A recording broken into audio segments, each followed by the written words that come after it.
Todos los creadores y creadoras tenemos un tic profesional inevitable, que es funcionar como esponjas o funcionar como vampiros. Si el ojo no está atento a observar el entorno, a observar los detalles, para poder extraer de ahí los significados que subjetivamente le pueda atribuir, hay menos potencial.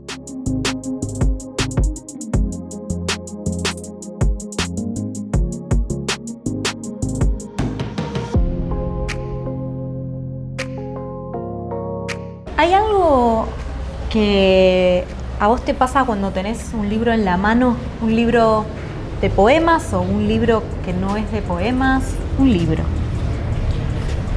Pues normalmente lo que me pasa o lo que siento cuando cojo un libro en un momento de descanso, que voy a contar un secreto, suelo ir acompañado de una copita de vino, suelo pensar el momentazo. Eso es para mí el momentazo del día. Sea el libro que sea, puede ser un libro de poesía, puede ser un pequeño ensayo, puede ser una obra infantil, juvenil, pero para mí es el momentazo. Eso que ayuda que ese día tenga un sabor más intenso.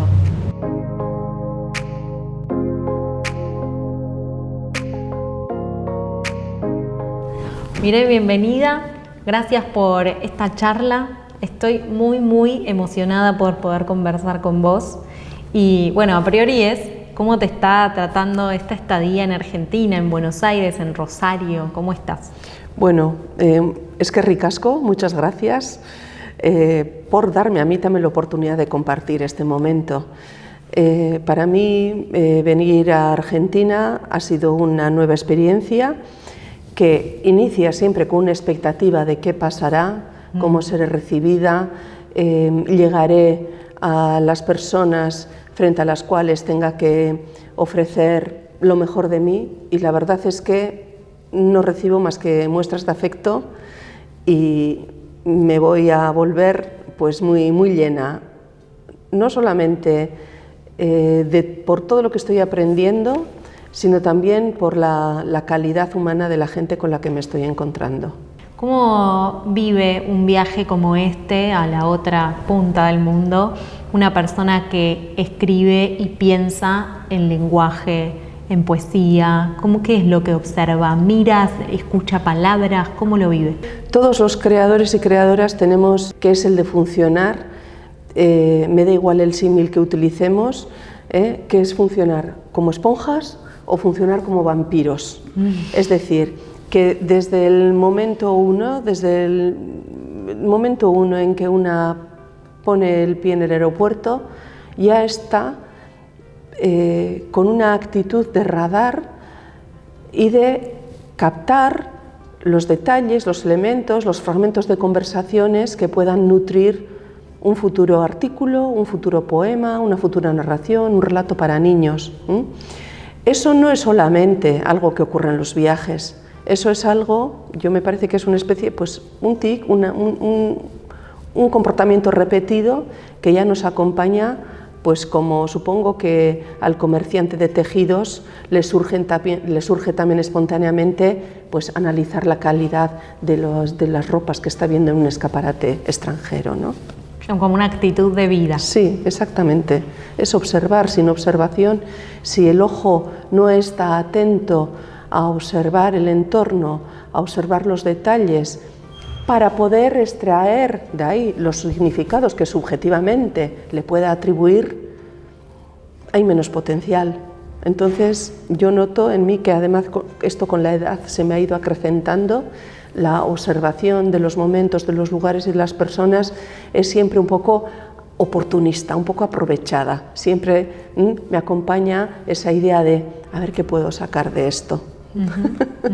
Bueno, hay un momento donde vos decidís vivir en esa actitud de creadora para poder dedicarte 100% a la poesía, a la escritura, tanto de literatura infantil y juvenil, y en este caso haciéndolo, como se dice, a caballo entre dos lenguas, como una especie de puente. ¿Querés contarnos un poco, habiendo ya sabido tu actitud vampira o esponja, cómo es vivir, caminar siendo un puente? Bueno, creo que lo primero que tengo que decir es que Mi lengua de creación, la lengua en la que yo escribo originalmente, es el euskera, porque es la lengua en la que creo en el doble sentido de crear y de creer.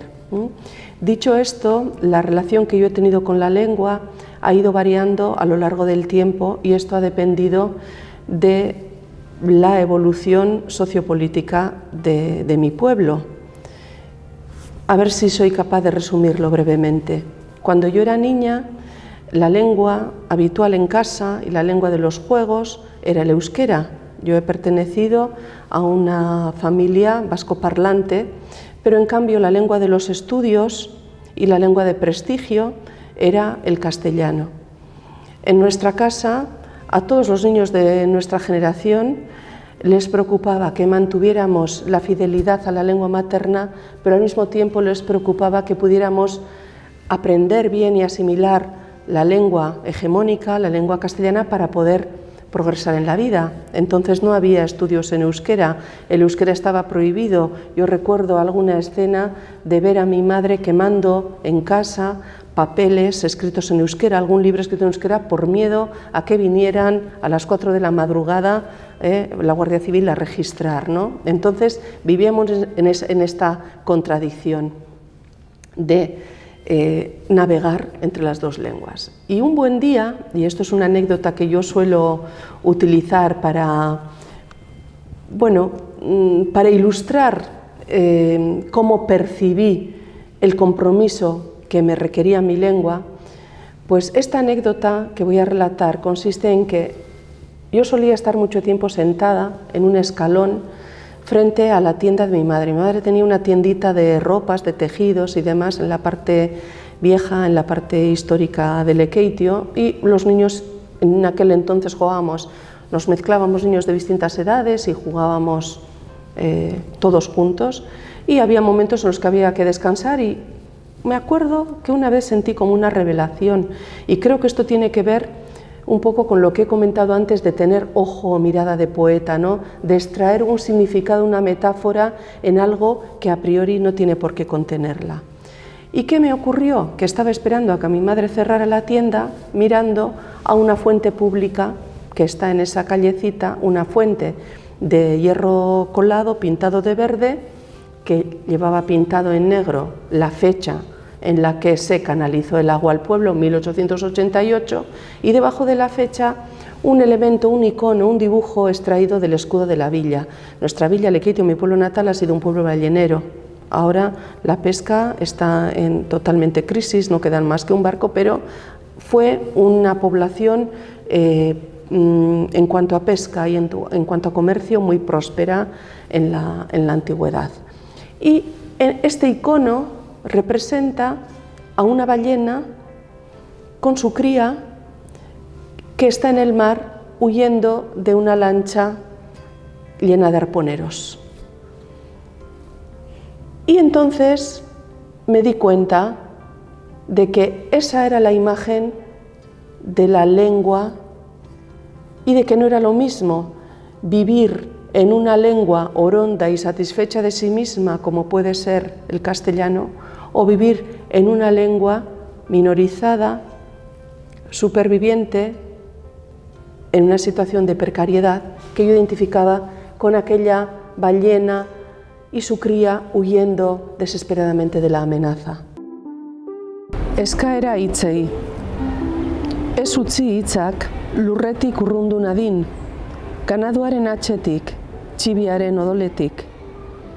Zuen orin margotuak limurtu baninduen, xaloak zuek nire lehen sostenaren loretxoa bezain. Ez honetzi hitzak historia azaztu nadin, ideiaren logalduaz, fedearen giltzatxoaz. Zuen atzanizko hitzek zirri egin bazidaten luzaro, nire bendak egoziz, zuen presino heltzean. Ez onartu hitzak nire gorputza aipa ez dezadan, bere lege aldakorrak, bere gainbera zuhurra. Bidarteak asko izan arren garraiatu banauzue, kakalardoak pasteltxo ofizialaren samaren azpian. Ez zilegitu hitzak ofizio hau albora dezadan, naiz eta gordinak jo, naiz eta onurak jan. Azken obuluaren egunetik beste bat ari naiz bilakatzen. Hitzok ez nazazue baitu Renoir adeitzuaren ezein ezenatan. Creo que en toda lengua expresar los sentimientos y las emociones es bastante complejo. Yo cuando me ha tocado reflexionar sobre una emoción, y eso es algo que hace la poesía per se, o sea, convertir en reflexión nuestras emociones, pues muchas veces me he encontrado con que no tenía las herramientas suficientes. Entonces, una manera de solventar esta carencia ha sido darme cuenta de que no es una carencia de la lengua, sino que es una carencia de los hablantes. A mí cuando me dicen, escribes con un nivel que es un poco difícil, utilizas muchas palabras que no conocemos y hay que estar con el diccionario. Y entonces yo digo, pero es que el idioma no tiene la culpa de nuestra ignorancia. Y como es un idioma que ha sido minorizado porque ha sido perseguido, y ha sido un idioma, sigue siendo un idioma isla que no tiene parentesco con las lenguas que lo rodean, pues claro, a veces resulta muy difícil. ¿Cómo salir de estas encrucijadas? Pues a veces recurriendo a fórmulas de la literatura oral, pequeños fragmentos de un romance, de una canción popular, que aunque no digan exactamente, literalmente, quiero decir, lo que tú quieres expresar, sí conducen intuitivamente al lector o a la lectora a ese sentimiento que quieres expresar. Pero todo esto es una cosa que se adquiere con el aprendizaje y con la práctica. Escribir no es algo que una haga con una receta que ya conoce, que ha conseguido, con una titulación. No, es aprendizaje continuo y mucho buscar alternativas. Uh-huh. Bueno, y además haces algo que es para mí extraordinario, que es el humor, ¿no? El uso del humor. No solo cuando te escuchamos hablar en entrevistas o cuando conversamos, sino desde la poesía, como tu poesía del epitafio, como incluís el uso de la emoción, de la risa, de la carcajada, como parte de esa construcción emotiva. Pues sí, esa ironía, autoironía, diríamos, y ese humor son tácticas que uno utiliza para no ahogar al que está al otro lado de este puente que construyes con palabras, para no ahogar a esta persona con tu propio caudal emotivo, ¿no? Yo creo que hay que tener mucho cuidado con eso porque la distancia entre lo sublime y lo ridículo es casi inapreciable. Una forma, una estrategia para huir de esa sentimentalidad cursi es recurrir al humor. La casa de la isla. Cuando caminaba hacia el horizonte, me salió al encuentro una isla de frente. Entonces el viento me trajo un aviso. Tienes que quedarte, ya tienes permiso. En ese retiro, ea, viajera, encendí yo misma 700 velas. Mastiqué el dolor, bebí de una estrella, fuera habladurías, me levanté entera. Mi hoja de ruta latía en mi atillo. Rasgando el pasado, soy mi lazarillo. En esta isla buena tengo mi posada, hecha a los fantasmas que no daban nada. Liquido las cuentas sin pagar dinero. Y si se me antoja, invito a quien quiero. Yo soy de la isla soy también. Aquí he aprendido el arte de ser. Bueno, sos traductora, además sí. Traducís tus propios libros al castellano y quería preguntarte por esa labor que también entiendo que tiene que ver más con una militancia, podríamos decir, bueno, para que te lea más gente, pero en verdad no sé si va por ahí o por lo que yo sospecho, pero no quiero introducirlo como parte, sino que vos puedas compartirnos tu opinión. Bueno, autotraducirme tiene dos finalidades. Una práctica, diríamos, que es la de intentar dar a los libros originalmente escritos en euskera una segunda vida, intentando que traspasen las fronteras de tu comunidad lingüística y lleguen a lectores de otras y lectoras de otras latitudes. Y eso es, pues bueno, por muy minoritario que sea el género de la poesía, eso es algo que una tiene que trabajárselo con mucha conciencia, porque no se puede estar esperando a que nadie venga a proponerte: ¿quieres que te traduzca tu libro de poesía? Así, ¿cómo? ¿Gratis? ¿Pagando? ¿Qué subvenciones hay para esto? Quiero decir, hay que tener un respeto también hacia el trabajo de los demás. Entonces, como yo sé que eso no va a ocurrir, opto por autotraducirme yo. O sea, hay en primer lugar una motivación práctica. Pero es verdad que también hay una motivación estética. Y esa motivación estética parte del principio de que yo soy un poco proteccionista con mi obra. Ya sé que es una palabra que puede tener connotaciones negativas, pero también la digo utilizando la ironía. Soy proteccionista en el sentido de que me gusta ejercer el control sobre mi propia obra, porque sé perfectamente con qué intencionalidad he utilizado tal vocablo o tal otro. Totalmente. Y entonces, ¿qué ocurre? Que cuando estamos escribiendo en la lengua A, en nuestra lengua, en la lengua que hemos escogido para escribir, escribimos con las lentes de cerca. Estás escribiendo para tu comunidad, en tu idioma, intentando que ese trabajo que estás ejecutando en ese momento sea un trabajo consistente, coherente, con mensaje, en el que tanto el contenido como la forma estén en el mismo plano. Pero tienes las gafas puestas de cerca y tal vez no te das cuenta, aunque hayas repasado el material 100 veces, de que has utilizado un adjetivo más veces de la cuenta, el mismo adjetivo. O, por ejemplo, que has utilizado la palabra árbol 7 veces. Y cuando te pones a autotraducirte, es como si estas gafas de cerca se convirtieran en lentes de lejos y lo primero que hacen es enfocar y ver los defectos. Y dices: ¿por qué he puesto yo 7 veces? ¿Cómo no me he dado cuenta de que he puesto 7 veces la palabra árbol? Pues ya que tengo oportunidad, voy a sustituir este árbol por pino, roble, sauce, ombú, esto lo digo para quedar bien, palmera o el que sea. Y así el material llega más enriquecido, más corregido, reescrito. En euskera, traducir se dice itzuli, itzuli. Pero itzuli es una palabra que no solamente denota traducción, sino que también tiene otros significados como retorcer. Y eso creo que ya explica el sentido del ejercicio de traducir.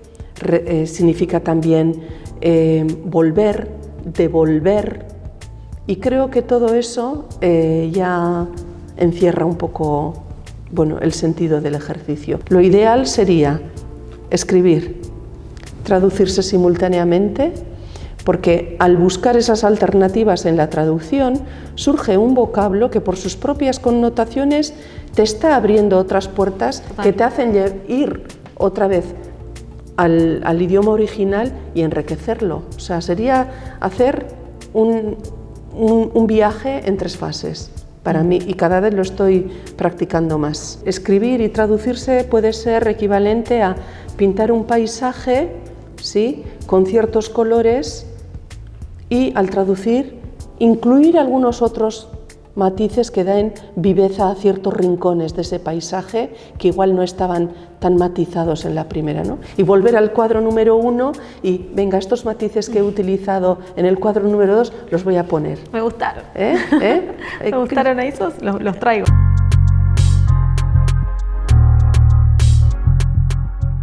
¿Vos sos consciente que al hacer obra literaria te estás quedando para siempre a vivir en la casa de alguien, en la biblioteca de alguien, en la mesa de luz de alguien?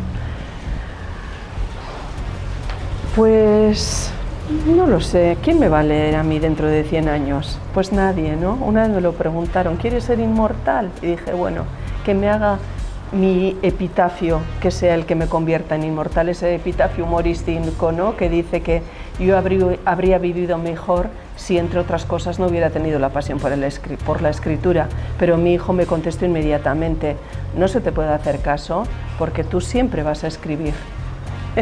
Entonces, ¿qué quedará o qué no quedará? Pues de momento yo lo que siento es mucha gratitud por la gente que me acoge en sus casas y la gente que me tiene cerca literariamente, ¿no?